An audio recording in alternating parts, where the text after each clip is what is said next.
السلام عليكم ورحمة الله وبركاته، متابعينا الكرام، يا رب تكونوا بخير. اللهم صل وسلم وبارك على سيدنا محمد وعلى آله وصحبه أجمعين. عاجل جدا بعد مباراة المغرب وكرواتيا اليوم، تعدى لاعبي منتخب المغرب على الحكم القطري عبد الرحمن الجاسم بعد انتهاء المباراة لاعتقادهم أن يوجد أخطاء تحكيمية منه ضد المنتخب المغربي. هنشاهد الفيديو مع بعض ولاحظوا تعدي المنتخب أو لاعبي منتخب حاسم. ويا ريت تشاركونا تعليقاتكم، هل فعلا كان في اليوم أخطاء تحكيمية في مباراة المغرب وكرواتيا؟ هل فعلا ظلم المنتخب المغربي للمرة الثانية؟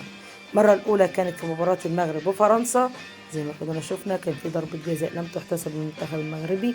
هل حدث نفس الشيء اليوم؟ كان فعلا في أخطاء تحكيمية أم الحكم القطري لم يخطئ اليوم في المباراة؟ وحاب أعرف رأيكم في التعليقات، ولا تنسوا الاشتراك ولايك وشير للفيديو دعما منكم للقناة، والسلام عليكم.